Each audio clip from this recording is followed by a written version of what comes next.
I gotta make Gets a me every new time, dude. intro. Like, I'll do the same thing, but I gotta take that Michael Jackson's "No More Knee" off. And that was just, I thought that was gonna be one episode, me clowning, Dude, and well, I you just and I thought getting the joke. when I hit let's go, when I hit start, I was like, oh my gosh, which intro? And I've got four of them to hit, and I was like, I hope it's this one. Oh, you 'Cause did the right one. That would have been funny if you would have done like the one with DJ Doc. Remember, like where it's like, "Hey, it's Saturday night in Pittsburgh, Pennsylvania." It's Oh like, yeah, but some random one. It's like, oh oh no, dang, dude. dude, I am so. What up? Drask checking in already. What's cracking, fellas? Chilling. Just wing it at Marketplace for Cinco de Mayo. You got a wing spot? I ain't mad. I like their wings over there. They have a DJ at that wing spot. Are you DJing too? Oh, dang. Look at that, dude. Dude, Bakersfield loves Cinco de Mayo. As you guys know, watching, if you're from Bakersfield, you know, there's something popping off everywhere. Dude, and Mike, real quick, sorry not to interrupt about the intro, but I had to go set up at our La Mina, which is the local spot, maybe 5 minutes away. I rode my bike over there because I was worried about finding a spot. I rode my Debo Cruiser over there, dude. And everybody's like, what? Man, you crazy. And I was like, watch, bro. Watch. When you can't find parking or when you got to drive home, I guess you could still get a DUI on a bike, huh? Dude, you got to get one of those electric bikes. Oh, Maybe those things are maybe when sweet. we get 10,000 followers, I'll treat us to electric bikes or like maybe electric skateboards or something. Oh, But that's not a bad idea. dude, Oh when I yeah. was a kid, I never celebrated Cinco de Mayo. Did we in Tucson? We had No, to. it was huge in West Covina, but I didn't. You know why I You didn't didn't, huh? celebrate it? Huh. It's also Japanese Boys Day. May 5th is Japanese Boys Day. Oh, okay. Yeah. Okay. Yeah, so every May 5th, my dad would buy me a kite. It looks like a fish, like a carp, and Yeah. it's just a hollowed out sock. And every May 5th, he'd buy me that for Japanese Boys Day. Very cool. So And I don't know if I didn't want to celebrate because remember what Paco would tell us. yeah, he said it wasn't real. We didn't cross the border crossed He us. said it wasn't real. Yeah, and he But said that's not a real one. That's not a real one. Yeah, that's true. But it's a good time to party. I'm going back after the Chino brothers, to be well, honest. So I also remember like Carlos Murphy's in Tucson would light up on yeah. Cinco de Mayo. I mean, Cinco de Mayo is huge, obviously. Like you go to Alvera Street on Cinco de Mayo, you're gonna have a good time. It is what it is. You know what I mean? But I Yeah. don't even feel like you got to go all the way to Alvera Street if you're in Los Angeles, because unless you're in Orange County, and even Orange County, I would argue, has a giant Mexican population. But LA, I mean, what do you think? 60%? I think Orange County growing up, dude, it was another night to go out and party and drink, and you I could know, but start were there early. as many Mexicans in Orange County? Like I just don't feel like Yeah, there's that many Mexican people in Orange County, right? we I were feel like because I was Fountain Valley. It was between the beach and Santa Ana, and Santa Ana was had Bristol, which was kind of the main strip for cruising and Hispanics and everything. So it'd be blowing up over there, dude, for Cinco de Mayo, man. You get tacos and beer, and it would start like at 10 in the morning 10 and in just the all morning. day, just Holy drinking gosh. all day, Dude, dude. here it's St. Patrick's Day. Here, That, St. yeah, Patrick's Day is yes. so big here. It's just like, wow. And I'm like, oh my gosh. Yeah, that's Leave it crazy, alone. dude. And DJ Drask says he's going to come back, dude. And he has a motorcycle home. We got to get him on mic to talk to you about the bikes. That's another thing too. Oh, dude, I don't even know if I'm gonna get a bike. I'm still kicking that around, but I'm 50, man. I don't know if I need a motorcycle. No, Happy yeah, Drunko de Mayo, says Danny. Danny and I have spent a fairly amount of time drunko on different occasions. So here's the thing about DJ Raully D. I'm excited about several things. yes, our guest. One, he DJ'd in Guam. So that's dude, how dope this it's gotta be crazy, right? I know, dude. I was gonna do the DJ Raully D, the original island boy, Well, just and then trying to DJ. he was in the military, and we could talk to him about that. So thank you for your Yes, service. yes, thank you. But then also he's our age, so it's not like we've been talking to Old a lot of school. young whippersnappers, dude. Like, you know what I'm saying? Like we've been talking to a lot of cats half our age and trying to keep up with them, pretending like we know who Little Yachty is or whatever. It's like I don't know who these people are. These guys are talking about. We could talk with Raully about the good stuff, man. The old school, little Big Yeah, Daddy Kane, little KRS, man. All the good stuff I love talking about. So it's gonna be not that we don't enjoy all our guests. We love all our guests, whether you're yeah, young, old, or true. whatever. But it's nice to talk to somebody your own age. That's first. And then second, it's DJ culture, you never realize that you're part of a culture as DJ culture until you start doing the Chino brothers. Do you agree So you with start me? watching, yeah, you watching the Chino brothers, like, man, okay. There's yeah, when you say culture, it runs deep too. And Raleigh D too, he does hip hop and stuff, but he also does like the house music stuff too. And I remember growing up in Orange County in the late 80s, early 90s, and I'm gonna ask Raleigh D about Bakersfield on this, but there'd be raves. You'd have to call a number. They'd say, meet on this corner for a map. You'd go, and you had to go to a payphone because we didn't have cell phones back then. And you had to go to different spots to find these crazy raves and parties and stuff where they play the techno house stuff. And I know he's from that era too. So it'll be interesting to hear the scene in Bakersfield too. So I'm excited. Should we bring him on? All right, let's do it. All right, ladies and gentlemen, make some noise for the original Island Boy DJ, Raleigh D. I'm an island boy. I had to hit the cough button, Adler, when you're asking me if I should. I saw that. bring I was like, Yeah, okay, we got sorry, this. dude. We got this. Hey, wait. The promo with Island Boy, but did you see the one with them slap boxing or whatever they so called them doing? What? No. No, oh, you gotta see, that's hilarious. That's They were gotta be slap sloppy. boxing? Wow, they had boxing gloves, but it looked like They were slap boxing. It's Like, hilarious. you go like this. Oh, you know what? Yeah, true. Oh my Really, gosh. that fast too. Ooh. So Riley, you grew up in Bakersfield. Is that what we understand? Yes. Okay. Now, obviously, you're in the you were a military guy. We got this Guam stuff, but we like to start at the beginning so that way people aren't confused, and Adlai and I aren't confused because we're getting up there to the AARP age, so we get a little slippy dippy sometimes. So we like to keep it in order, Riley. So let's start this out. Okay, man. Now you guys are in for a surprise because, and I'm gonna share this, and I don't care, but this is part of the history. So I'm thinking like 1980, two DJs, DJ Coffee Dog and the Chicano Wolfman. His name is Frank Sepulveda. They started doing this thing where they were teaching guys, young kids at the time I was, how to DJ at it was Baker Street Library.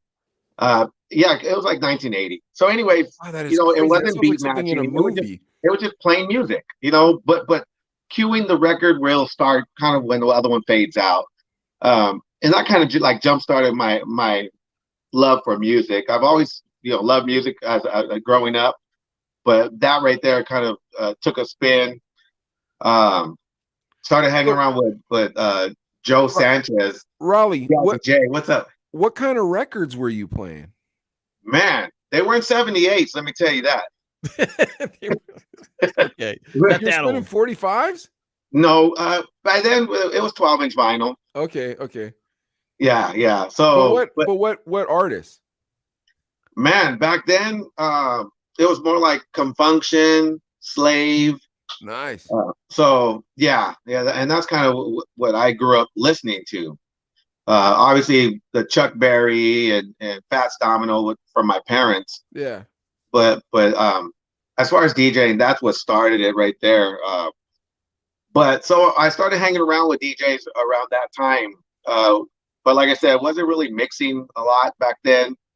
It was just kind of playing music. 1982. This is where things go for a change. Not something I'm proud about, but I got incarcerated for a couple of years. Oh man. A lot of people don't know that. They see me as average Joe, but wait, you were in juvie? I was in the California Youth Authority. You were in CY? Whoa. Yes, Bro, 2.5 years. When I was a kid, I went to Los Padrinos, man, and when the CYs would come, it's like, bro, these guys are grown-ups, like they're gonna be there forever. But I was in Los Padrinos when I was 16, juvenile facility. Not something I'm proud of, not something I go around bragging to people about or anything like that. But yeah, bro, those were the real guys, bro. Those were the dudes with beards, bro. Yeah, that was Camp Rocky, bro. So after a couple of years, man, I got out and I was like, nah, I'm done. I am not hanging around with knuckleheads no more. So went back to music, went back to hanging around with people that were DJing. That's 1985. So, and that's where I kind of just started hanging out with Sid Perry. Now, what grade are you when you get out of La Pinta? I'm already graduated. Oh man, you finished high school in the joint? I graduated a year early. Oh, okay. In the Okay. joint or Focused before? on your studies. Yeah, it was 2.5 years that I was in there. So Okay. you graduated in there, correct? Yes, yes. Yeah, he Yeah, they was like, weren't dude, trying to I'm let just me gonna. out until I graduated. You're just like, I'm getting out of here as fast as I can, dude. I was Yeah, thinking, I'll yeah, graduate early. I'll learn everything, bro. Put me in advanced yeah, calculus. I'll be done with USC by the time I'm done with this place. yeah. I So ain't mad at you, bro. yeah, I I mean, got the heck out of there, and I was like, nah, it was a change of pace, change of friends, everything. that's what But happens when you get out of juvenile hall. I had the same thing. Don't feel bad. That's what you happened want at no, Boner and but all them. hey, a lot of people don't change though. No, but they're the ones that like to go back. You know, those cats, like, they enjoy that place. You're like, no, man, I don't enjoy that place. That's not for me. Yeah. I'm soft, man. I'm soft. I'm not gonna lie to you. I'm not a gangster. Hey, I'm, I had more fun out than being in there. heck yeah, man. So I like that was drive enough for me. I wanted Yeah. girls. There were no Yeah. girls in there. You know what I mean? But Dude, anyways, I remember let's get I out was of prison life and start talking okay, about good. real life. So, That's great. Yeah. so you get out and you're starting to click up with cats that you know are on the up and up, cats that you know are Yes. square, you know, cats that it's like, man, just the squares. And it's like, I don't care. I'll be with all the squares because I ain't going, like, I don't even want to see my PO. That's how bad I hate this. Exactly. Okay. It's bad enough that my uncle was in charge of all the parole officers here in Oh Bakersfield. man. It's even more embarrassing. Yeah. And back then, Bakersfield was really small too, right? I mean, it's big Yeah. now, but it was kind of small back then. And Yes. most people, everybody knew everybody for the Yeah, most exactly. part. Not exactly. And dude, you grew up on the east side, Yes. and that was there was a lot of distractions, I'll call them, growing up, right?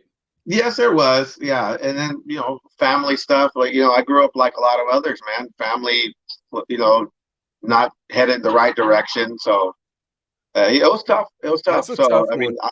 I had to make the decision to do the right thing. Yeah, well, good. Glad you I'll be did. honest with you, Raully. I feel like in those situations, God's looking out for you a lot more than you realize until you get older. Do you agree with me on that? I agree 100%. I'm gonna have to say amen to that. Yeah. So like, and when you get older and you start, because what happens is you get older, you start to take accountability for things, you start realizing how things work, and then you start realizing how many times you dodged it, how many times, how many Yeah. decisions that you made that were just like you just happen to make that decision and God blessed it. You know what I mean? Like, so I think that's a very interesting thing that you recognize that when you got out, you had literal fear of God pretty much to say, okay, I got to go with these squares. Now these squares, they're all DJing, correct?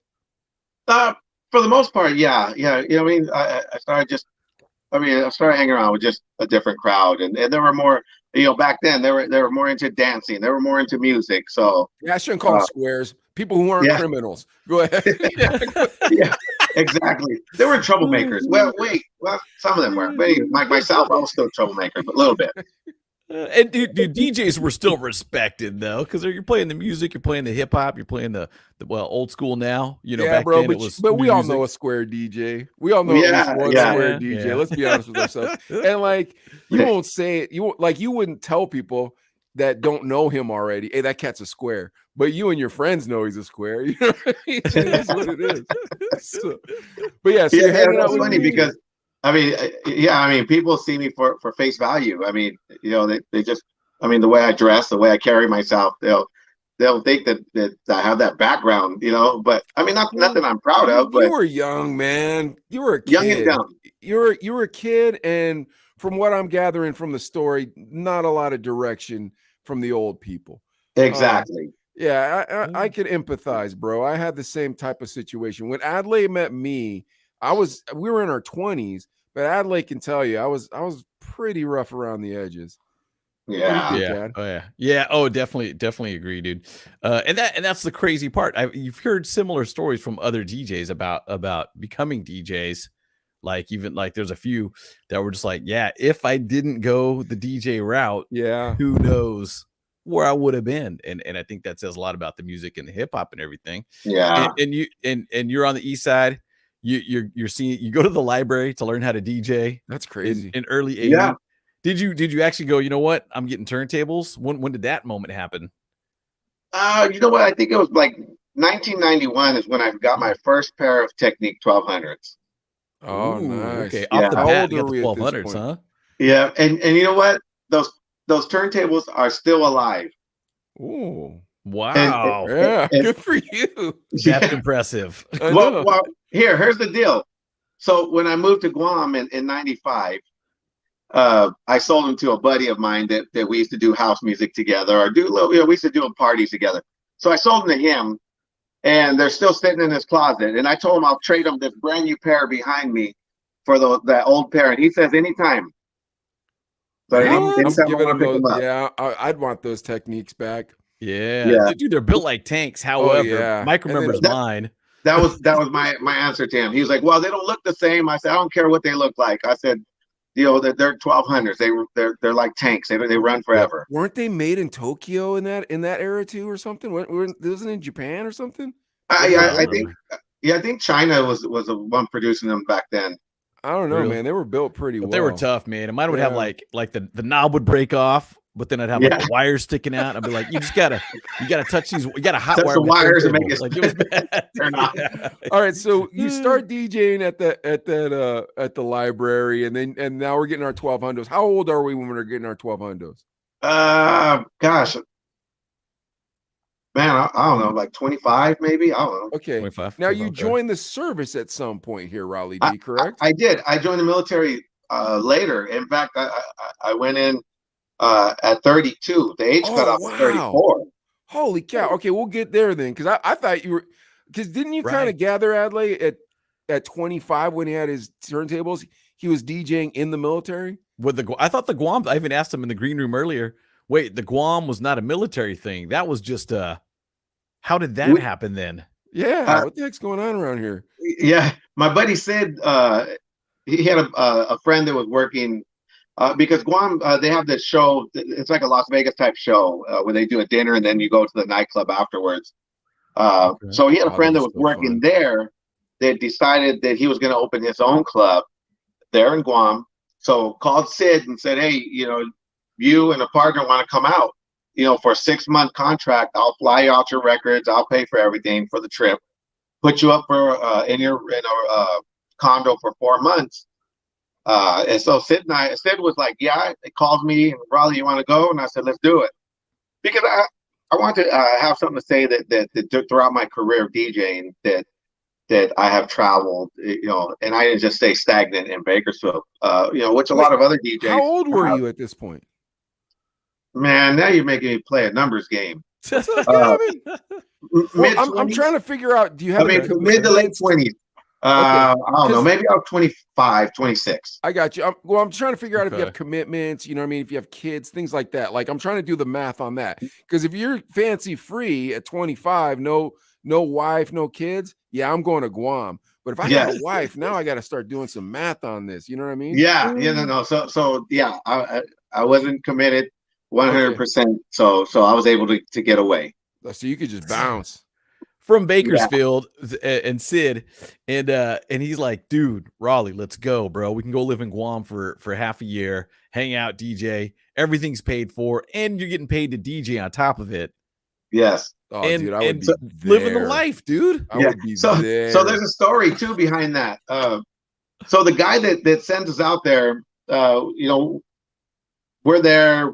We're just kind of hanging out the first couple of weeks, and then we do a promotion on a radio station. Sid and I go mix live on the radio station promoting the nightclub. So the big nightclub of the island hears us, and they're like, "Hey, these guys could potentially be competition to us." So they want to I meet with love Sid these and I. stories. I love these stories. Yeah, Great. they Don't want you to love meet these with Sid stories, and I. Adley?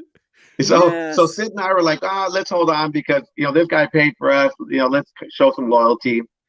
So as time goes on, like you know, a couple of days, the owner of the guy that sent us out there, he asked Sid and I, "Hey man, can you guys wire some money for me? I got to buy some more equipment." So you kind of have an idea what was going on. Oh boy. Oh boy. The guy was wiring money for drugs. Oh So man. yes, yes. So Sid and I were doing the wiring. We asked him. We're like, after like the second time, we're like, dude, are you doing anything shady? Because we don't want to be caught up. No. I'm just getting equipment. Blah blah blah blah. No, So you start smelling it, huh? You're like, I don't know what's going on, but something's going on. I got yeah. you. So 2 weeks later, FBI rolls up. Oh no, you were still there. Yeah, they swoop him up, a couple other people, and apparently this is what we heard that the FBI was looking at us too, but we had no involvement. We didn't know anything because they would hear our conversations with family here back in the States, and we never had any conversations that were with anything drug related or whatnot. They're tapping But your phone. yeah. Think So about it, bro. DJs usually are scumbags. Raully D, after he got locked up, he hung out with the square crew. So they're like, yeah, man, we have loyal girlfriends. We go to the mall. We don't do weird after parties. You're never gonna see us in odd, you know what I mean? Or you and I, it's like, oh, thank God there was no Facebook back then. Like, oh gosh, man. yes, yeah. Anything, Instagram was no MySpace either. Yeah. Okay, so you didn't get caught up with this cat. This is nuts, dude. This is like a TV This is show. crazy. Yeah. Yes. So you didn't get caught up with this cat. FBI shows up, like straps out everything, and they're greasing you guys. They got you in the room, giving like with the lamp and stuff. No, we didn't even go in. They didn't bother us. Oh, that would have been sweet. Yeah, that would have been something. Yeah, big old. Light my face. Tell us where the drugs are. Come on, Raully. Come on. Yeah, I don't know. Yeah, but so anyway, so at this point, Sid and I were like, okay, we can either go back to California, or we can figure out some resources here because we already spoke with that nightclub already had Other interest. club. Yeah, dude. I'm already hollering at them. I would have been like, Ali, you call that dude yet or what? Come on, bro. Let's do this. So Sid goes, you know what, Raully, let's see what they can offer. So we go talk to the GM, and he's like, well, what can you guys do? So Sid and I come back with some promos, some ideas for the club. So he's like, let's do it. Come work for us. And this is a Monday through, a 7-day-a-week club because you got tourists coming in. So there's like 200 people in the dinner show a night, and then so once they're done with the Vegas type show, they go right into the club. So you got Japanese, Korean. Dude, so these clubs were off the chain, bro. Yeah. Oh my gosh! Just listening to this, I'm like, oh, that's so lit. Yeah, on Friday and Saturdays they're open till 4 a.m. So, but yeah, so after that, we stood there. I think Sid stood like a year and a half. Then he come home because he had to take care of his mother. His mother got ill. Oh. Yeah. So he had to come home. I stood there. 5 years. I was managing the nightclub for a couple of years, like 3 years, and then so I was 95 and 98. That's when I quit the club. I was doing radio at the same time. I was doing radio and the Wait, club. how'd you get into radio? That's a whole yeah. Okay, well, yeah. There's another story. So Sid and I are Wait, hold on, Raully, real quick. Was Sid the brains behind the operation, or were you the brains? Let me tell you. You figure this out yourself. Okay. So obviously Sid's mixing skills were far above mine. So Sid's mixing, I'm on the mic, and I'm hyping up the crowd. And this guy approaches me.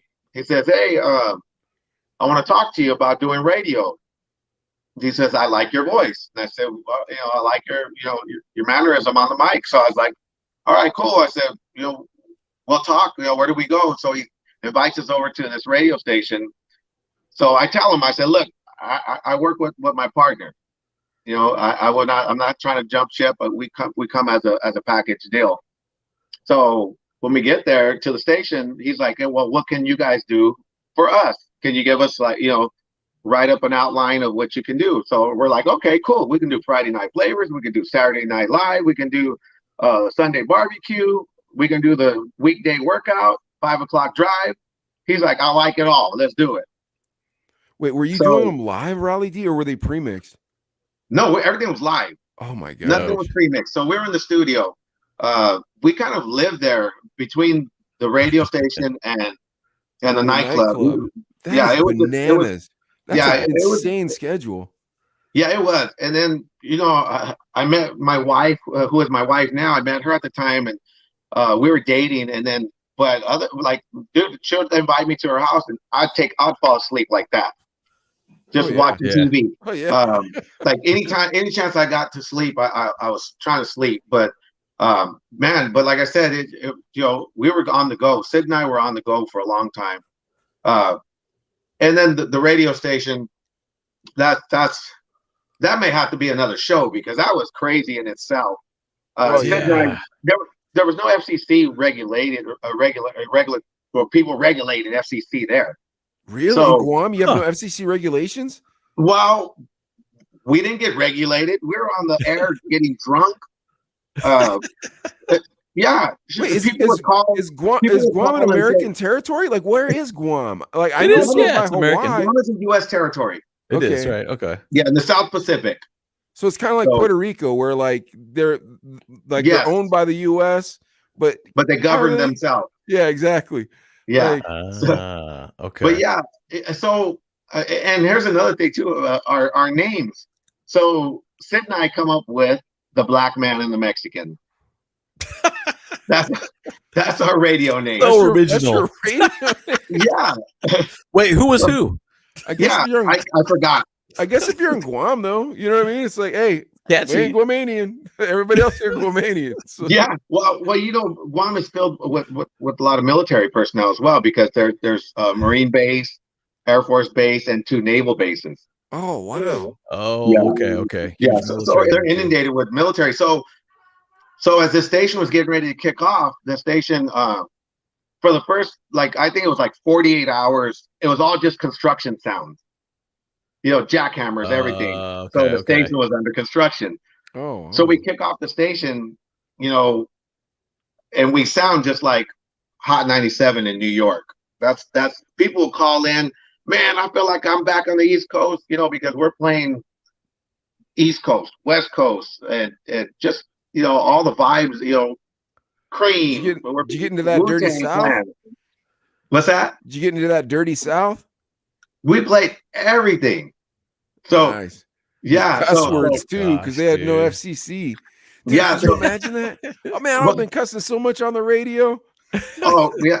Well, we did have a little language on the radio, and then Sid and I would go in on each other, like bagging on each other, and people would be like, "Man, you guys are at it again." It was like a drama show every time we were on the air. So friendly though, right? It was friendly stuff, but it'd be clammy. Yeah, at times. At times. At times we'd be arguing for reals. Okay, it makes for good radio. I can see that. Though. Yeah, I can see that. Yeah. In fact, we still Sid still have a lot of our air checks from the station. You still have some. He has some great cassettes and DAT air checks. Yep. I still got a box of cassettes back here somewhere, dude. Dude, I don't have one air check left. Dude, I threw them all out. Yeah. I saved on mine, but they're probably I don't know if they're even playable anymore. And we thought we were cool because we had the 360 system too. So we thought the little shortcut with the little wheel on it. Shortcut. Dude, yeah, the shortcut, dude. It sounds like we're working at the same radio station, but yours was awesome and ours sucked. Ours didn't suck. It's just ours was regulated by the FCC. Yeah. First of all, ours was regulated by the FCC. Second of all, yours was on a tropical island. Ours was in the ghetto in Tucson. And when I say the ghetto in Tucson, bro, I'm not even joking. Like, oh my gosh, that place was scary. It was, dude. It was like a trailer, and there was a homeless guy that lived behind our radio station. I'm not even kidding you on this. Phil. Yeah, Phil the Agony. Did you guys make friends with him at least? Yeah, we knew kinda. He'd help around the station, like, hey man, because you're weird. Like if you work in radio, you're a weirdo anyways. You know what I mean? I've never met a normal person that's worked in radio. So like, why wouldn't you kick it with a weirdo that lives behind your radio station? And why wouldn't you work at a dump radio station with somebody living behind it? But yeah, anyways, this guy lived our dreams, Adlai. Dude, on a tropical island, doing radio, doing nightclubs, and getting paid decently, right? I mean, you're getting paid well at this point. Yeah. We made really good money.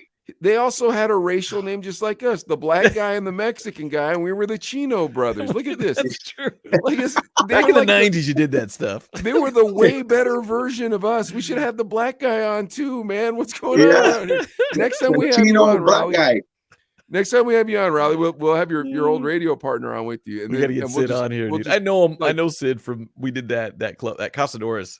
We did a couple things. Oh yeah, I dude, we gotta have the both of them on, and then we'll just trade war stories about radio. We'll just trade war stories. Like, oh yeah, we'll be reliving some old memories. Oh man, those are the greatest, dude. I'll say this about the Chino brothers. That's the one thing that's what dressing? Who's this guy? He looks old. You know Drask, right? Yeah. What's Richard saying? I just assume he's talking about Raully D. I don't know. That's probably he might be talking about me, man. We're all old guys here. Yeah, exactly. You're missing the punch, bro. If you think that, no, it's funny because Noe calls me yesterday. He goes, "Hey, so you're gonna be on the station, huh?" He goes, "Let me see what lies they're gonna be telling." He said, "Don't be laughing if I put the rolling eyes emoji on you." We gotta get Noe G out here too, man. That's why when I promoted the show today, that's why I was like, "Hey, I'm gonna be telling lies, guys." Cover-ups. They're called cover-ups, man. So yeah. And this is crazy, dude, because Mike talking about our original radio days. We do anything to get on the radio. Oh, dude, we would. We did pretty much. I used to tell Adlai, let me tell you something, Adlai. If someone took an S right there on the street, right there, you see that? If there's a big fat pile of S and there was $1 and nickels in that S, I'll use my bare hands and get them out. That's how big of a hustler I am. Like, that's how hard I like to work, bro. Oh my gosh. And after hearing that, I stayed friends with you. That's the weird part. Is like, I know, bro. I don't know how we stayed friends. Nickel. I chased every girl away. Like, I was the worst, bro. I'm not dumb. What's the opposite of chick magnet? Yeah, was that whatever that is? Chick repellent. I don't know. Demagnetized. Yeah. Well, once we're on radio, that changed. But like when we were just regular dudes, like DJing house parties and stuff, and trying to get in radio, nah, man, there were no girls. There were no girls in our future. Dang. Hey, and speaking of house parties too, Raully on the east side, would you DJ house parties and stuff too? Yeah, I used to do house parties, and then I also did some underground parties because I know you guys were talking about that earlier. But like the raves, this is so cool because right off of Union Avenue on 18th, 19th, whatever it was, there's some warehouses, and I used to rent the warehouses, there was 3 of them right across, right next to each other. There was 2 next to each other, 1 across, all in the same parking lot. So I tarp off the whole front gate, charge people to come in. So we'd have like a hip hop room, we'll have a house and booty shake, and then like a reggae room. Dude, what did you do when the cops showed up? They didn't show up. They didn't know. Yeah, but did you have kegs there? Did you have beer? Yeah, I did. I didn't. Was it like in the middle of nowhere or something? Where was this place? Right there off of Union. Yeah. Well, it's expanded now. You probably couldn't get away with it today. No. And you know what? I wouldn't want to because somebody drinking and driving and something happens, God forbid. I mean, I couldn't imagine that. Yeah. Well, we all did crazy stuff like that. Yeah, so I couldn't promote something like that. Although I would love to, and I know I can make money doing it, but nah. Oh, that'd be so fun, dude. For my Orange County people, we do this thing where we just find like a parking lot that was enclosed by buildings. Yeah, I'll take my Volkswagen bus and just kind of make that the gate, and then we throw a keg back there and have a DJ back there, and I could just throw all this right when the cops did come. You just throw it in the van and take off. And be like, I don't know what you're talking about, dude. I just pulled up, but that's great. You'd actually rent the warehouse.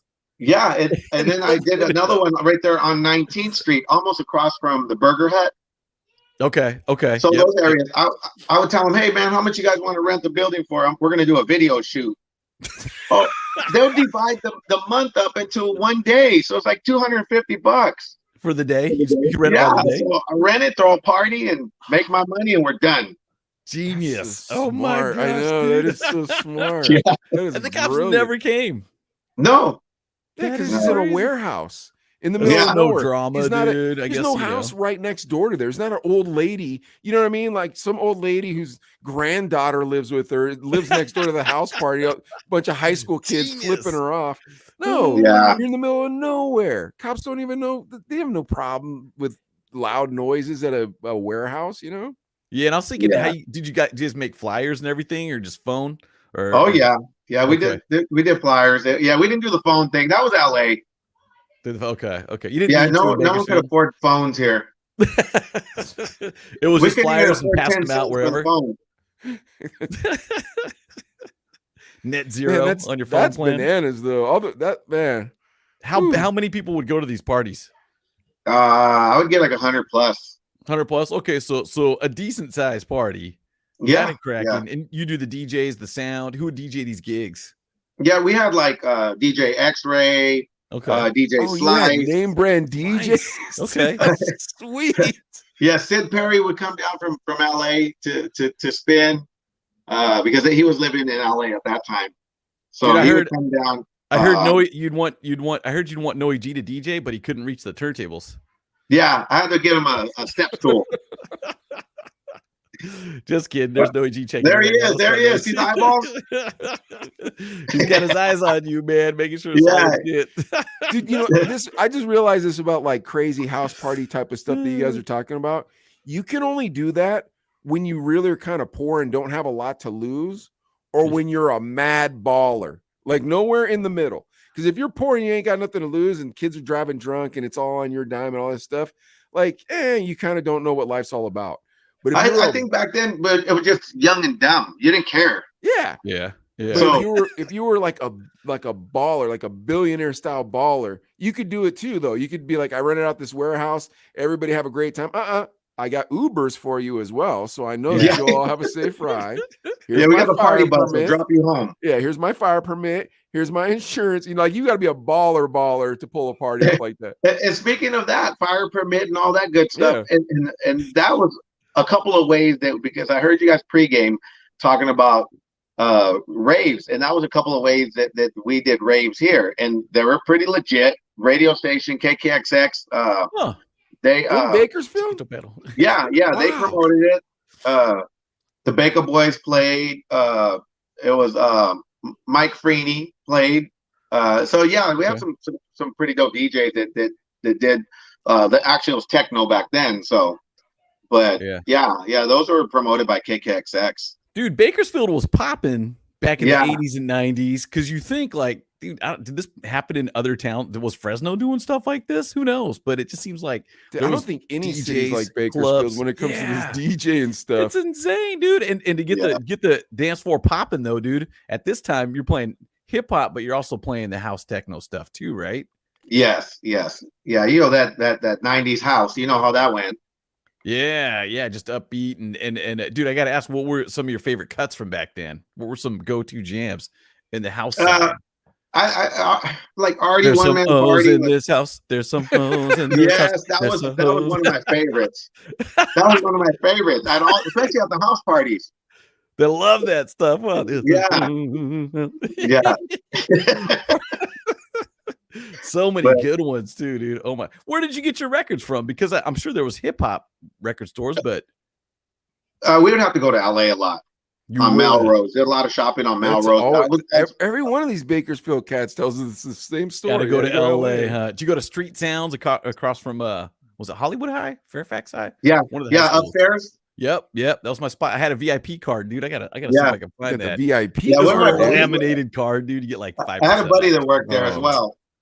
Oh, he had the real VIP card. You had the hook up. Yeah, and then and then I was part of a record pool too at the time. So okay. That's DJ Irene. Rick the Rebel said DJ Irene. Oh yeah, she was hot back then. Okay. She was more 94, 95. Okay, in the Bakersfield scene. Okay. Well, no, she was LA. Oh, she's LA. Yeah. Okay. Yeah, so you head down to Street Sounds, or Prime Cuts was on Santa Monica Boulevard. That was where Doc Martin worked at. Remember that? Yes. Did you ever come down to like raves down in LA or anything? Oh yeah. Went to a couple. Yeah, because those would be wild, dude. Those were where they wouldn't rent it. They just crack the Crash chain, it. dude. Yeah, they just What? like look No, around, yeah, be they'll like, crash a building. bring the bolt cutters, dude, and then they'd be like, okay, we found a spot. Do you bring the DJ in and bring the whatever, the beer, whatever? Yeah. Oh yeah, it was Yeah, crazy. and a Like lot of that, those dude. spots were the ones like you mentioned earlier. You know, you have to call a number to find out the location, go to location, get the flyer, and then go. Yeah, it was like super organized and stuff too. Draft says, ask him about the center on California. The center.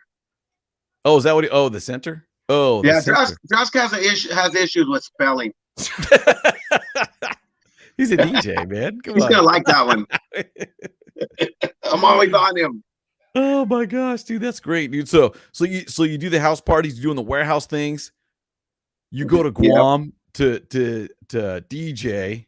Yes. And then you become a radio DJ. And then yeah. why would you leave? Guam, And then why would you leave and join the military too? I'm like, no, that's and this is my life forever. Well, and here's the thing with that. So in '95, I'm sorry, in '98, I was doing radio in another station. The first station I was doing was 94 Jams, and then the second station I went to was Power 98. So I started going to church at the time, and I was just sick of the music, and literally sick of the music. And I was supposed to have a Sunday shift. I did the Sunday barbecue there as well. We had, I think, yeah, it was. We named it something different, but it was something similar to that. But I was just tired of the music, and I just called in one day. I said, "Look, I'm not coming in." So the girl that was working before me, she's like, "Raully, you have to." I said, "No, I'm not coming in." I quit. What music were you playing at that point? At that time, it was one song that always comes to mind. Hot Sex on a Platter Just to Make You Wet. Who was Tribe? that? The Locks? Tribe Called Quest. Was it? Like kind of like that. Hot Sex on a Platter. Q-Tip. Yeah. Yeah. There you go. So so I was just so sick of the music because I was going to church a lot. So at that point, so was there like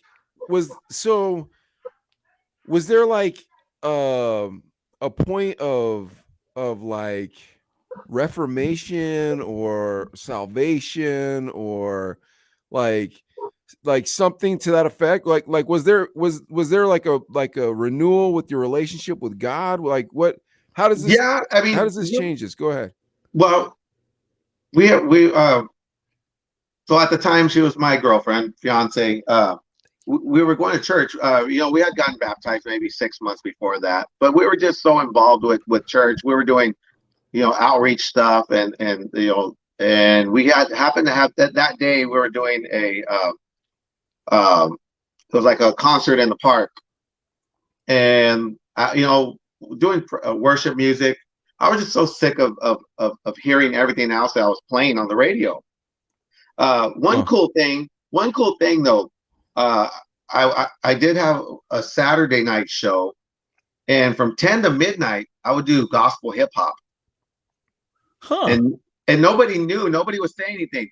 So one girl calls the station, and she's like, "Hey, I really like the music you're playing," and she wanted to talk to somebody. And I said, "Look, call my wife, talk to her." And she calls my wife. My wife prays with her, and she starts going to church with us. She starts attending the same church with us, and in fact, to this day, we're still friends with her on Facebook. Cool. Yeah. So Raully, you're not gonna believe this. I get fired from Hot 98.3. Guy called Jason moved in my apartment complex, and he says, "Hey man," he was wearing a pair of Adidas shell toes. I said, "Oh, those are shell toes, huh, man?" He says, "Yeah." And remember, I just got fired from my radio station. Yeah. And he goes, "Hey man, I got a whole box of them in my apartment, dude. You want to see them? They're all vintage." I'm like, "Oh, dude, I just got fired from my job. Gay dudes hitting on me." Like, I'm like, "Nah, man, I think I'm good, bro." And he's like, "No, come on. I want to show you." So I was like, "Okay." So I go into his apartment, and I see this cardboard cutout, right? And I go, "Who's Delirious question mark?" And he says, "You never heard of Delirious?" I said, I don't know who is Delirious. And he said, they're a Christian band. I said, oh, so you're a Christian? And he said, yeah. And then I thought, okay, good. Then he's not hitting on me. But this dude, Jason, man, he started taking me to church, and I gave myself over to the Lord at that time. And then I just got out of radio and I started a homeless ministry. Oh yeah, that's awesome. Amen. So yeah, so I mean, your story and my story, and like me and Adley's story, and you and what's the black dude's name though? I don't know his name. Sid? Was it? Yeah, Sid. Sid. Your guys' story are really similar to our stories, huh, Adley? Except they were awesome. Yeah, yeah. You're making me feel really bad about singing. There's some in this house. There's some in this house. I feel awful now. I should. But that was the song that we played. I know, and Raully, the funny part is too, because those songs, you know, I'm on the air at Groove 99.3 here in Bakersfield, and every once in a while, DJ will drop a Hot Sex on a Platter, and I feel weird, like there's kids listening. I don't know. Dude, I have a really weird relationship with music, bro. It's so I'll just and I'll intro it as like, and here's Tribe Called Quest, and just kind of leave it at that, you know. But yeah, but here's a weird thing that I learned from R-Dub, Mike and I's old guy we used to work with, and he would tell me like, hey, quit cursing when you're on stage introducing Mac 10 or whoever, right? And I was like, come on, who cares? We're having fun, right? He's all like, yeah, but you're still representing the station. We got to keep it clean, whatever.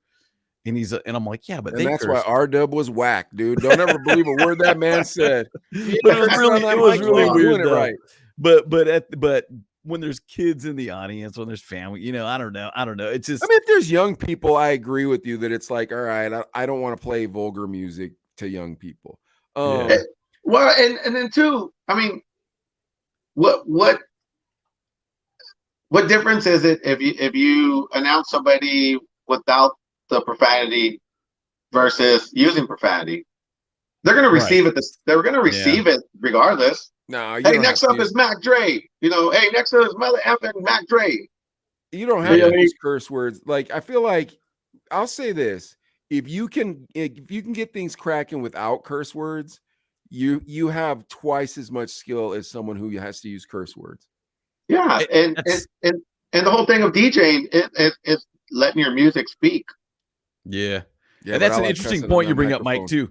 I know there's something about saying it, dropping an F-bomb. Oh, you mother effers, make some noise.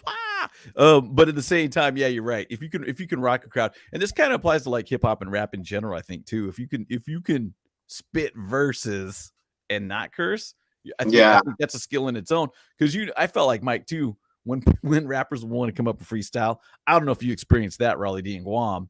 But they'd be like, hey, yo, I'm a rapper. I know you're working on the radio. I play my stuff. And you're just Here's something funny, too. So when we're working at the radio, at the nightclub, I want to say Odom. I forgot who he was. Odom or something like that. Not Lamar Odom, but it was another Odom or something. Played for one of the other teams on the West Coast. But he comes to the club. I guess he's stopping through from Japan. So he comes to the club. He's like, hey, man, let me spin. I'm so-and-so from the NBA. And I'm like, man, like, you can't. That's just our policy. You can't. I'm so-and-so. I don't care who you are, man. Get out of my DJ booth. So because our DJ booth was on the second floor, second level, and it was kind of like inclined. I don't know how to explain it, but you have to walk down like a ladder to get down, like Yep, we had one of those permanent ladder. Dude, we had one of those. Ours looked like a perch though. Ours looked like it looked like a loft. Adley made this loft bunk bed when we used to live together. It didn't look like that crappy piece of garbage. It looked like I was scared that thing stayed up, man. No, I don't know, dude. You were a craftsman for making that thing out of throwing away cardboard. But anyway, it was like a to say the least. I mean, hey, it was policy that we can't let anybody in the booth. So was he pressing it though? Was like, come on, man. Wait, did your booth have a trap door that the stairs led up to? That would have been nice. Ours was open. At least ours was dope, dude. We'd stand on that trap door and be like, no, son. Popped off. Yeah. Yeah, I would have dropped that trap door real quick on him. He probably would have touched the ground and still been heads up inside the darn. He's tall. Yeah, basketball player, man. Oh, dude, that would drive me out of my mind. Yeah. What if it was like a Doc Martin though? You let him spin, right? Yeah, I think I would have had to. But see, I was in charge of managing DJs at security, so I would have made that call and said, "Doc, you're in." Okay, because he Yeah. was probably one of the most famous in LA in the 90s. Yeah, Yeah, but Doc not some Martin. basketball player. yeah. Mike, were you around when the guy from MTV's Real World came by and they hired him to spin at Deviate? And he was horrible. He had like 6 records, and they were No. all train wrecks, all off beat, and it was just a mess. And everybody's like, "Oh man, yeah." Oh my gosh. I remember one time me and Adley were DJing Raleigh, and this guy came up to the booth, and I was just like, bro, and dude, I'm telling you, I didn't let very many people in that booth, and I don't know how this guy got in, but he came up and he was like, yo, I work for BET. Yo, you gotta let me rock the mic, yo. And I was like, I don't think that's gonna work out for you that well, friend. And he's like, come on, man, let me rock the mic. Let me rock the mic. And Riley, you're a hype man, so you know exactly what I'm talking about. Like, if you're a good hype man, you make it look easy, but those people don't want to put their hands up. Those people don't want to scream. Those people don't want to sing the 3 Sometimes bars they don't of want the to song I'm dance. about to cut the record off. Yeah, and they don't want to dance. Sometimes they don't. We got to do the magic to make them do that. But if you're Yeah. good at it, it doesn't look like you're doing magic, right? Hey, and sometimes even I don't care how good you are, there's those people that just will not budge. Oh yeah. Oh yeah. Yeah. I work my hardest though, bro. I'm not gonna lie. I like to get everybody dancing. I like to see Oh the man, fat trust people me. I dancing. did a wedding one time. It was in Paso Robles. They would not budge. I hit them with everything. They wouldn't budge. They got some alcohol. 1 hour left. They were on the dance floor. Oh, you got to get some booze in them, man. Yeah, you But can't. yeah, I'm like, really? You guys are. It's time to go home already. Yeah, no, but you got to get a couple drops in you if you want to hear me play some records. But anyways, yeah. So this dude comes up. He's like, I work for BET. So I'm like, okay, man. He's like, give me the mic. I'm like, okay. So I hand him the mic, right? And he's like, y'all make some noise. Of course, nobody did. Y'all start screaming. Nobody did. I want y'all hands up. Nobody did. He's like, I'll cut the record if you don't put your hands up. Nobody did. He looks at Adley. He's like, cut the record. And Adley was like, and I was just like, bro, what are we doing here? Adley's like, why you put me in that spot? Yeah, so Adley cuts the record. Of course, that doesn't do anything to anybody. Just get pissed looking around like, what Yeah, we put the record back on. I get the mic back. I'm like, bro, it's not as easy as it looks, dude. Like, I'm not trying to be mean, but remember that guy. Yeah. Well, and the thing is Raleigh D is I always look like a skateboarder. So like I never looked like a hip hop guy, but I grew up in a Latino neighborhood. You know, I grew up around hip hop, you know, I break dance and all that stuff. I just love skateboarding and I just wanted to be a skateboarder. I sucked at skateboarding, but I loved it. You know what I mean? So I always dressed like one, even when we were DJing. So like, so I guess if you thought, well, that skateboarder rocking this crowd, man, anybody could do it. I guess maybe that's what they thought, Adley, because I probably would think that. I didn't even think about that. That's true, huh? Anyways, all right, come on, man. We got to get some entertainment news. Raleigh, it's been a blast having you on. We got to have you back on, and when we do, we got to bring Skip. Skip, is that his partner? Sid Perry, right? Sid, sorry. We got to bring Perry, Sid back right? on with you because, man, we got some war stories to tell. But every time we do the show, we like to do a little entertainment news, Raleigh. So let's see what you got about this. Adley's going to read us a story. We're going to make fun of the people in it. Adley, what do you got for us? All right, Raully D, I'm going to give you 3 titles. You tell me which one you want to talk about. We can talk about Kim Kardashian and Marilyn Monroe's happy birthday. No. The Burger King Whoppers cater to the weirdest pregnancy cravings. Man, how about, okay, we'll jump over to the music stuff. There's a new Yo MTV Raps coming. Let's talk about that. Let's go Yo MTV Raps. All right, guys. Here we go. I lost you guys. Oh, there you are. Okay, so there's a new Yo MTV Raps. It's premiering later on this month. And once upon a time, we know MTV used to show music videos. And some of you may not know, well, we know that MTV actually stands for music television. Now, throughout the 80s and 90s, one of the channel's most popular shows was Yo MTV Raps. It showcased all the latest videos from the biggest stars in hip hop and introduced up-and-comers that would become legends. It was originally hosted by Fab Five Freddy, whose reputation in the New York rap scene gave the show credibility, and he was followed by Dr. Dre and Lover, not Dr. Dre that we know, but he brought a more fun comedic vibe to the proceedings. But unfortunately, it eventually became a casualty of MTV's move away from music. But now they're bringing it back to Paramount Plus. Nice. Oh, now is Fab Five Freddy and Dr. Dre and Ed Lover going to be on it?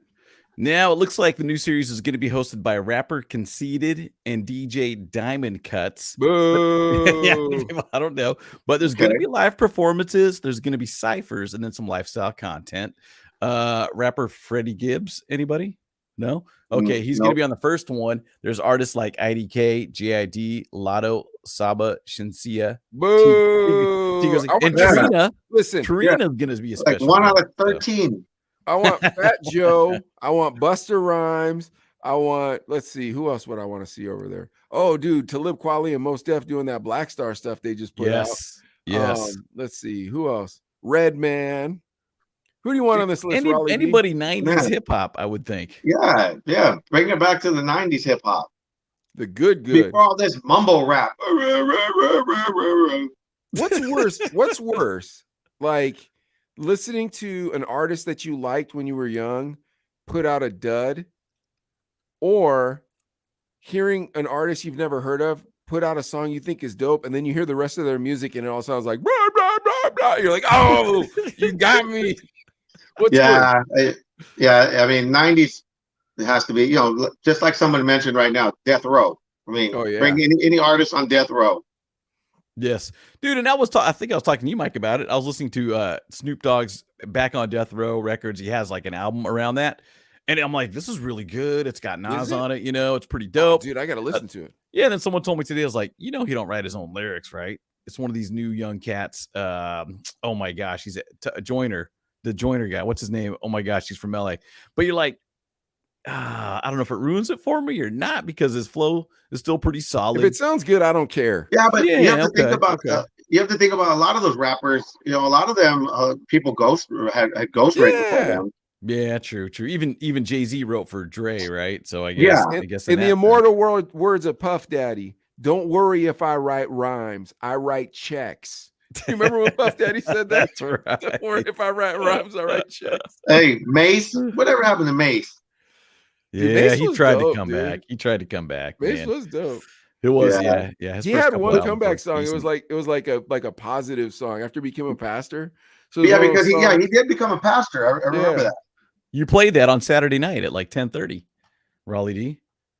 Yeah, I mean, I played all that stuff. You played Mace in Guam on the radio when he went from regular hip hop to like Christian hip hop. Yeah, I played Grits. I played a lot of stuff from back then. I mean, gospel stuff. That's crazy. Yeah, that's what awesome. was this story about we were talking about? The Yo MTV Raps coming back. Yeah. Okay. Well, what sucks is, you know what it is? It's kind of like when one of your homeboys tells you, oh yeah, they're bringing back this hamburger at your favorite hamburger place. And you're like, sweet, dude, I can't wait to get there. And they're like, oh yeah, instead of having caramelized onions, we put tofu on it now. It's like, that's not the hamburger I wanted. That's caramelized tofu. Yeah, it's like, no, I don't want none of that. That's this new Yo MTV Raps. In fact, now I hate that they're bringing Yo MTV Raps back. It's like, leave that good name alone. Don't ruin that good name. You know what I mean? Yeah, dude. And then BET had Rap City. Remember that one? That was pretty good too. Yeah, they had good battles on there. The Box. Remember The Box? No. Oh yeah. I don't remember the box. The jukebox. Remember that it was on some random channel. Yeah. And you could call and it'd charge your phone. Oh yeah, I remember that. Yeah, that was like the mid 90s, right? Yeah, I think so. Yeah, I think that was 90s. Yeah, so you could do that, but think about it though. Yo MTV Raps, I would VCR tape it if I was gone. Did you guys have MTV? Videos were cool. Yeah. Oh yeah. Raully D, did you have MTV? I had 3 My TVs. That didn't work. Yeah, that's it. Yeah, dude. I never had MTV, dude. That's how come I love YouTube so much. I watched so many music videos I never got to see on YouTube. I'm like, oh, that video is dope. Yeah, we had the cable with the box and it had the buttons you had to push, and it had a long actual cable. Oh gosh. We didn't have the dirty channels. We didn't have Skinamax. But you could kind of tune in with the line in the middle. Yeah. If I just turn the knob just the right way. All right, what's our next story, man? All right, well, we got some Dave Chappelle news. We all know what happened to him a couple nights ago. What happened? He get attacked. He got attacked on stage. You guys want to talk about that? Yeah, talk about that. All right, this is kind of a follow-up too. So celebrities react to Dave Chappelle being attacked by that audience member. Let's see who we got. Okay, Chris Rock and Howie Mandel talk about it. So standing Poor behind him Chris after Rock. after Dave Chappelle was attacked by an audience member while performing on stage at the Hollywood Bowl, many of his fellow comedians have shared their thoughts about what the incident means for performers moving forward. Watching what happened to Dave last night confirmed my fear of being assaulted. This is from Howie Mandel. He said that a couple days ago. He said, I was watching it kind of live on Twitter, and I turned to my wife and I said, I don't want to perform. I don't want to go on stage. I'm just really afraid. Interesting. Now, let's see. The former America's Got Talent judge also compared the attack to Will Smith slapping Chris Rock at the Academy Awards a couple months ago. And it says that these lack of consequences opens the door for other audience members to storm stages in the future. He says, quote, this is one step that kind of opens a door and tells people that if they don't like what you're saying or they're offended by what you're saying, it's kind of okay because it's been done to be violent. And that's what my fear was. So I don't know. Howie Mandel, is he one of the funniest comedians you've seen? No, He's hilarious. I think he's funny, but I don't think he's one of the funniest comedians I've seen. And Not I one will of the say funniest. this. I would say Chappelle's probably close to one of the funniest. I think he's the funniest thing I've I ever mean, seen. you got He is Richard Pryor hilarious. and Eddie Murphy, but I mean, as a young cat, younger, I think it's good. Dude, I've been getting into Patrice O'Neal lately, you guys, and I know he's passed away, but I've been watching his old stuff. Oh man, that guy makes me laugh so hard. I can't stop laughing at that Patrice O'Neal. But Yeah, he's good. But yeah, so like getting back to this, I don't know, man. It's I don't. Yeah. What if you were a DJ? If you're DJing, dude, and you played some song that someone didn't like, and they're like, dude, I'm do you punching think this anybody's guy. gonna come up on Rogan like this though? No way. You know what I mean? I No bet you Rogan's way. gonna go out there doing that comedy. He's gonna be selling out all kinds of arenas. Like, no, comedians don't want to go out. Rogan's like, I'm going. See you later. But just look at the incident with Mike Tyson the other day. That was bananas. Yeah. True. Yeah, that guy picked the wrong one. Why he would knew you he think? picked the wrong one when he was picking. You know what I'm saying? It's not like Tyson. Come on. Yeah, dude. like I remember I saw this YouTube video where this old Vietnam vet beat down this gangbanger and he was on the bus, right? I was like, On the oh my bus, I God. seen that one. Yeah, he picked the wrong one. You would have never guessed that old man would have done that. Sock him up. Tyson is a monster. You knew he was going to do that. What's wrong with you? Yeah. Don't. And that guy has his nerve to. That guy has his nerve to now try to press charges. No, he's a fool, man. Yeah, what are they going to do on stage then? What are you going to do? Put like, I don't know, barbed wire, chicken wire, whatever, or a barricade or whatever for a comedy show? And I'm thinking too, security should have got to him a little quicker, but it's one of those moments like, what's really going on? But Chappelle didn't look like a punk at all. Chappelle was like, get him. I want to see this. What? Like he's coming up on the dude and stuff. Oh, he didn't make it. Oh yeah, no, they went to jail him too, up right? quick. They got him, right? Yeah, they scooped him up quick, and then they pulled him right behind the curtain. And Chappelle was like, "Hold on, I want to see this." Oh my gosh! Even leave Chappelle's name out your mouth. Yeah. Well, Chris Rock came out and said, "Was that Will Smith?" He's like, "Was that Will Smith?"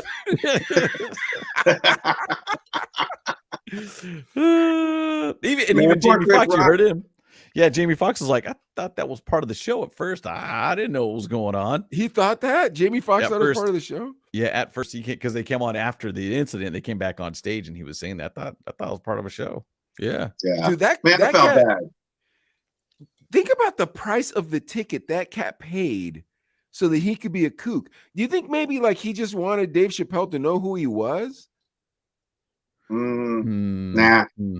What do you think what was his thought process? He had that gun with a knife or something, like it was a gun with a knife attachment or something like that. I saw a picture of it. It was floating around, and you're just thinking like, was he actually trying to hurt Chappelle?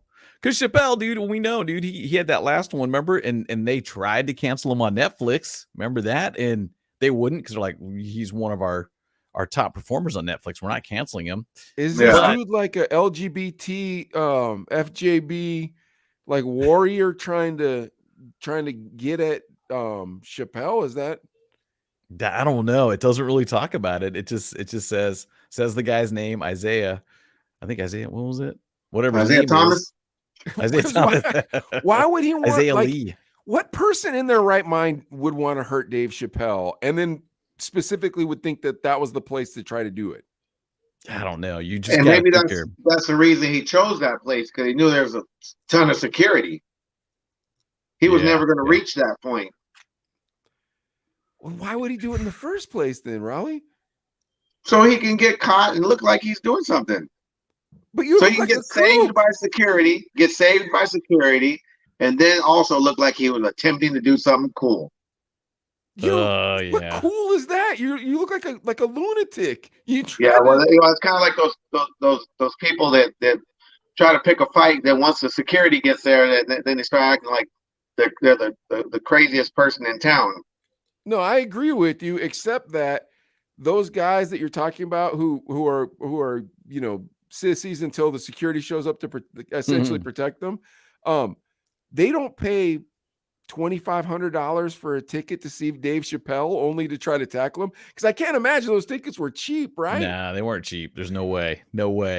Yeah, that just doesn't make any sense. And even Chappelle referred to the guy as a trans man as they were taking him away from the set. So did they? Maybe those tickets those tickets were provided by an extremist group. Yeah, man, I can see that. I could see something like that.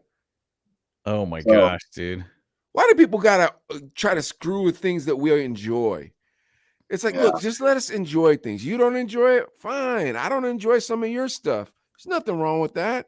I enjoy his comedy. Let's leave it there. Let him do it. And the Hollywood Bowl is really, it is a bowl. I mean, it goes down and there's just it would be easy to get up there, but they had to have some kind of barricade or something up there. And I don't know. Would you be scared to go out anymore at this point? I don't know, because like I feel like, shouldn't Dave Chappelle have better security than Pearl Jam? Because like if Pearl Jam was playing there, you can't just run up on stage. Yeah, you know what I mean? Well, I mean, but the security did intervene, right? Oh yeah, finally they did get him. They but this is someone. Brianna Sachs attended the show. She's from A Star Is Born, and she said Chappelle had literally just said he now has more security because of all the uproar from his jokes about the trans community, and he just talked about that. So maybe this guy's like, yeah, right. He don't have enough security for me, and the guy got through. Yeah, I don't know, dude. With a weird shaped pocket knife. It was like a gun with a knife sticking out of the end, like a razor pocket knife that looked like a gun. I'm gonna pretend shoot you but stab you. I think it's. I went to the swap meet and this is the only knife I could afford. This weird knife gun. Yeah, that sounds like something you buy at the swap meet or in Tijuana or something. You know what I mean? That doesn't. And how could you sneak that in? It looks like a gun. Yeah, but it's got a metal blade. Like they tossed it over the fence. That's it. Yeah, they could toss it over the fence once he's in. See, somebody else was involved with this. Yeah, I think there's definitely other parties involved. But it's, to me, this is where I'm at is, look, if we don't want to listen to your jargon, whatever your ideas are, we won't. America will not listen to it. Don't believe me? How many people wanted CNN Plus? None. That's how come it closed after 3 days. Yep. But Chappelle ain't leaving Netflix. Prince Harry's wife, she's off Netflix. They kicked her off. You know why? Ain't nobody want to watch her. Nobody cares about her. Guess who's never leaving Netflix? Dave Chappelle. And guess who's never leaving television anytime soon? The Kardashians. Yeah, that's true. Gosh, I can't stand them. But tell us that Kardashian story, man. What happened there, Adley? Let me pull it up here. Okay, this one's okay. Kim Kardashian takes Marilyn Monroe's "Happy Birthday, Mr. President" dress out for a spin. So no one loves a Met Gala red carpet surprise more than Kim Kardashian. So it's no wonder rumors of her dramatic transformation into Marilyn Monroe were swirling 48 hours before the ball. Naturally, the big reveal was nothing short of jaw-dropping. I'm reading the article. She says, the idea really came to me after the gala in September last year. I thought to myself, what would I have done for the American theme if it had not been the Balenciaga look? What's the most American thing you can think of? That's Marilyn Monroe, says Kardashian. The instant she stepped foot on the red carpet wearing the infamous glittering dress, her hair platinum blonde and purple. Oh my gosh, who got me this article? She says, for me, the most Marilyn Monroe moment is when she sang happy birthday to JFK. It was that look. I don't know. Did you guys see the picture of her wearing the Marilyn Monroe dress? How did she fit in it? She starved herself for a few days and she got heat for that. Some girl came out like, oh my gosh, you're telling young girls they gotta starve themselves now just to fit in a dress and whatever. But yeah, she's bigger. She's big. Well, she's bigger boned, I guess, than Marilyn Monroe was. Yeah, way bigger. Then with the fake boobs and the fake butt and all that stuff. Yes, yeah, with fake everything and stuff too. Yeah. So because Marilyn Monroe and I'll ask you guys, who wore it better? I don't know, dude. Here's what I'm thinking. Natural. Marilyn Monroe and John Kennedy probably had sex when she was wearing that dress, dude. Like, there's probably John Kennedy puñeta all over that dress. Get the black light out. Exactly. And you're gonna wear that dress with all that, you know. Carla Rubio, the Tucson, from Tucson. What's up, Carla? Yeah, back in the day. Yeah. But I don't know, man. And you think about it, if you're into fashion or whatever, dude, it's Marilyn Monroe's an icon. Let's be honest. Let's be for real. And whether you think she was good looking or not, whatever, she was the original, right? The original, like, glamorous person to kind of come about to. But then you got Kim Kardashian. Here's something else I can make my own, and I don't know. It sucks the coolness out of it for me in a way, you know? Dude, I'm still telling you, there's semen on that dress from John Kennedy, dude. Jack Kennedy did his dirty on that dress, bro, and she's wearing it everywhere. Oh, jeez. She probably hasn't even washed it. In return, she should make Jackie Kennedy wear one of Ray J's underpants. That's her revenge. Oh, geez. Carla shouting out Camp Radio. Yeah, Camp Radio. That was like University of Arizona back in the day, too. Way back in the day. Yeah. So I don't know. I'm being honest with you. You don't think that's disgusting that she's wearing a dead woman's 900-year-old dress or 50-year-old dress or 70-year-old dress, whatever it is? That's the price you pay to get notoriety. Is to rock that old dress. Yeah, they do anything. Yeah. The Kardashians do anything to get the light on them. Dude, that's like doing covers. And Mike, we've talked about this too in hip hop and stuff. When they take a really dope song, they sample it or whatever, and then they just kind of like it makes you cringe. You know what I'm saying, dude? How many times you think Marilyn Monroe farted in that dress, dude? And you know nobody washed it. Come on, man. I'm telling you, you're not supposed to be wearing that dress. That's weird. Some people pay extra for that. No, that's weird. It's weird, man. That's a dead woman's dress. It's supposed to be in a museum. Yeah. Just leave it there, dude. Like what am I supposed? What would you do? Next time you see me, I'm wearing George Washington's powder wig. Like, it's like, hey, man, that's disrespectful. You're not supposed to be wearing that. I'm like, really? Twirling my fingers around, singing the good ship Lollipop, making an ass out of myself. Like, come on, man. Have some respect, dude. That's Marilyn Monroe's dress. Why are you wearing it? Yeah. Some things should be left alone. Yeah. That's not like, here's the thing. You got money, go hire a dressmaker to make something fancy that we never seen before. Then when you wear it, we'll talk about it and make it weird too. Make it look like a car, wear meat, whatever. Talk to Lady Gaga. She does weird stuff. Hey man, can you teach me how to do weird stuff? Richard, that's creepy. That's a guy to go to. Don't be wearing a creepy dress. All right, what's our last story, Adler? All right, this one is about a rapper none of us know, but he has a point, and I want to address this. The rapper is Young Thug, Raully D. You know who Young Thug is? Yeah, I've heard of him.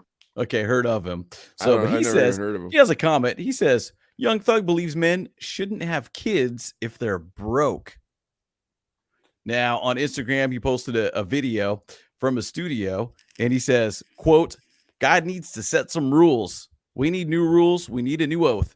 If you dead broke, If you a broke ass N, you should not be able to nut. You're bringing poor kids into this world. F, you're making N's rob and kill and steal because you're running around with no type of career, no nothing. Now your kid's growing up wanting S.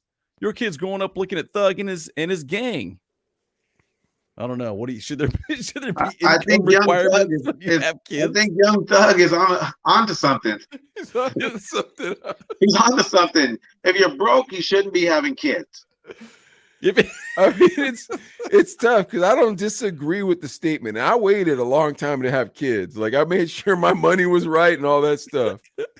Sometimes it just happens, dude. I don't. Yeah, you know. And I get it too. That there's never like people say, oh, I'm waiting for the right time. There's never a right time. Mm. I'm not financially ready. You're never going to be financially ready. You learn to live right and adapt to being a parent and I mean, I have buddies that had kids at a young age and left school to go work their butts off to be a father. Okay. You don't get people like that no more. Wait a sec. They didn't rob and steal. No, he went to work in the oil fields and happy to say that's hard work, man. That oil field, dude. Hey, and happy to say he's a self-made millionaire now. Nice. Good for him. Nice. Good for him. Yeah. So, but I'm just saying, man, if you don't plan on working, don't have kids. Yeah. But if you're not working, what are you doing? Having kids. Raully D. Exactly. Raully D agrees with Young Thug. Raully D and Young Thug for president 2024. Yeah. No, someone else for president. That'll be you guys, and just spitting common sense. Like, hey, listen, you broke ends, stop having kids. Now, here's the thing, though. I don't know, because like sometimes, I mean, I don't think people plan to have kids when they're young. Although there's girls. Really? You can't plan to use some protection? I know, that's the part, huh? It's like, hey, man, yeah. when you figured out everybody was lying when you had your first kid. So like when me and my wife, we were getting ready to start having kids and stuff. My wife's like, okay, well, Renika at church, she just had a baby, and our baby's gonna grow up with her baby. And I'm like, listen, I'm 32 or however old I was. I said, I mean, I might be having Elmer's glue problems if you know about that. I might not have swimmers, man. Like, this might not work. So I'm just trying to, keep your intentions where they should be. 2 weeks later, she was pregnant. I never believed another lie I ever heard out of anybody's mouth ever again. I was like, there ain't no accidents. There ain't no accidents, man. Oh, dude, that's too funny. Hey, now Young Thug has more comments. If you guys don't mind me sharing, he addresses women trying to emulate rich people when they're actually broke. He says, quote, "B, you got to realize that when you ain't got nothing or worse from nothing, don't have a future, your job got nothing for what you went to school for, you've got to adjust to whatever a man do for you," he stated. "You can't want top tier situations and you're the bottom of the barrel. How the F you thought that work? How you think that worked? B's be dead ass broke, wanting a Birkin. Where the hell you going putting the Birkin in a gosh darn Uber? Get you a house, then get you a car that you can park at your house." Knowledge. I like this guy. Yeah, This guy. Yeah. He should get a job on Fox News. This dude and Tucker Young Carlson. Thug. Young Thug and Tucker Carlson. Could you imagine that? That'd be the dopest show. Everybody in America watch that show. Man, I mean, he's telling the truth though. Yeah, but this guy comments on his quote saying, "Not allowing people to have kids should not be the solution. If the system is broken, the parents with low resources isn't able to support their children probably, then that speaks to the state system and not to whether people should be allowed to have kids." That guy should work at CNN. Yeah, exactly. If it's the state, huh? How about this? Get your grind on. Go out and work. Working 3 jobs sucks. But guess what? Someone's got to do it. And when you're broke, that someone is you. But here's the fun part. After you do that, you figure out mad quick how to not have to have 3 jobs. And then you get down to 2 jobs. You feel like you got a vacation when you go down to 2 jobs. Now you're at 2 jobs. You better be stacking that cheddar, though, because you don't want to be doing these 2 jobs forever. Now, once that Right. cheddar's nice and high, you can tell that second boss you never liked anyways, where you can kiss your whatever. At that point, now you're an asset to your only one job. Raully D, how come this generation doesn't understand these rules? Yeah, I have a question. I have a question for I you don't two. know, man. They just, you know what? This generation doesn't want to work. Yeah. My question is, what's a Birkin? I think it's a nice purse, right? Isn't that a shoe? Oh, well, I guess Somebody tell us in the comments, what's a Isn't that Birkin? like a Birkenstock? No, I'm gonna say it's not a Birkenstock because I'm assuming it's expensive and it's a Birkin. So Birkin something. Babe, Birkin. what's a Birkin? You wear it as what you do though, right? Because it says you want a Birkin. Was that a Birkin? Those With the things H, they you wear? gotta put the Birkin. Is that a Birkin that the no, Muslims man. wear? Is that thing the Muslims wear on their head? No, Burqa. right. That's a burqa. Yeah. Oh, Burqa. Maybe Birkin makes burqas. Listen, yeah. Like there's a label on it or something. It's a company. do we have another story? Because I don't want to go down this path. Yeah, we got to be careful with that one. Nah, I think we can. Well, I don't know, dude. This is fun though. I'm having fun with this one. What is it? Nah, I'm not doing that one. The Burger King one. You want to go Burger King? Yeah. Okay, let's do Burger King. Okay, this Yeah, last one. the not so Whopper. These special burgers, King Whoppers, cater to the weirdest pregnancy cravings. These are limited edition. Let me jump down to the thing here. Okay, among pregnant women, weird cravings have become the stuff of myths, from the women with an urge to crunch ice cubes to those who snack on pickles in the middle of the night. Ahead of Mother's Day, Burger King decided to indulge those cravings by creating special Whoppers for expectant moms. Extra pickles? This is Germany. They've launched a range of 9 limited edition Whoppers made from food cravings and combinations most cited among its recent survey, blah, blah, blah. Okay. There's the sandwiches feature unusual pairings such as cucumber with jam. Cucumber, damn. What the heck? Pickles with whipped cream. Oh, wow, that's weird. Banana and eggs. Wow, that's weird. Banana on the side. I guess it's on top of the burger. Or fish fingers and applesauce. Oh my gosh. The hell? Fries Well, I with guess if you're strawberry ice pregnant, cream. you want to eat weird stuff, right? So Yeah, but Yeah. who took a survey of this stuff? These cravings are as real as pregnant women's desire for special food combinations. That's a guy from Burger King. This brought us to the idea to turn the most popular pregnancy cravings into pregnancy Whopper sandwiches. either these guys are going to lose more money than we've ever heard of in our life, or they're going to make more money than we've ever heard of in our whole life. This Burger King across the street from me is being rebuilt from being burnt down. If they come out with this stuff, I think it's going to get burnt down again. I thought the stuff you were going to tell me it got burnt down the first time. But here's Somebody something. got a bad Whopper. Like, these might taste good, like, because we've never tried. You know, the first time you ever tried honey mustard, you're like, well, this isn't supposed to taste delicious. It's 2 ingredients that don't really work together. You know what I mean? Yeah, I don't see no applesauce in a burger. I mean, I'm not saying I'm going to try it, but they might be delicious for all I know if I was pregnant.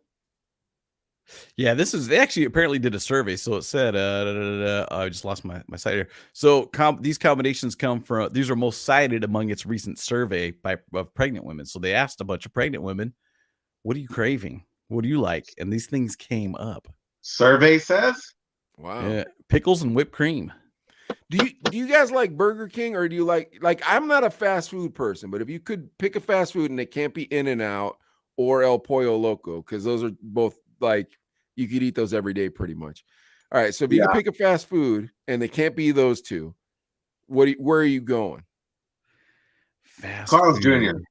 Yeah, it's not a bad option. Yeah. But I don't know, if I want a good burger, I feel like Burger King's legit on the burgers. I feel like Carl's Jr. and Burger King's burgers taste very similar. But I still would prefer Carl's Jr. Wendy's. What about Wendy's? I'm a Wendy's Baconator. guy. Yeah, I like Wendy's. Yeah, Wendy's is okay. I still prefer Carl's over Wendy's. See, but in Pittsburgh, we don't have Carl's Jr. That's the only problem, Raully D. You have Hardee's, but you only have one, and it's dirty. So I'm like, I'm not trying to eat here. Wait, Pittsburgh, California? No, I'm in Pittsburgh, PA. Oh, okay. Yeah, I'm on the East Coast. So you have Hardee's. Yeah, Oh, but yeah, but we Hardee's. only have one Hardee's in all of Pittsburgh, in the entire Pittsburgh. And Pittsburgh's big, in the whole place, one Hardee's. And it's in a spot called Millville, and it's dirty. Like you go to, like, you don't even want to use the bathroom there. It's like, no, I'm good. Wow. I don't need to eat here that bad. I don't care. I don't care what your special is this week. And they'll have some banging specials. Like, nope.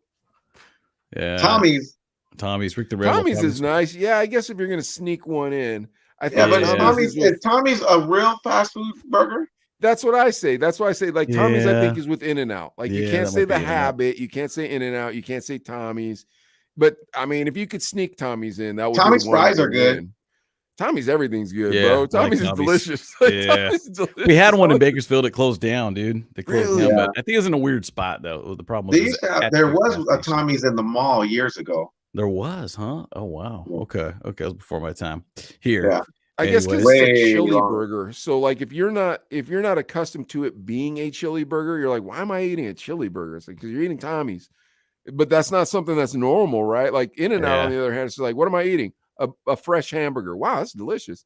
You know, so. Yeah, no, In-N-Out is yeah, that's always fresh. I Wiener love Schnitzel? Pollo Loco too. You know, Wiener Schnitzel's good. Wiener Schnitzel is one of those things where you kind of have to crave it weirdly. You know what I mean? Like, you're driving, you see that weird TP that they all work out of, and you're like, oh, I could go for a hot dog right now. But it's not it's not a destination spot for me, at least. You know what I mean? They have chili cheeseburgers.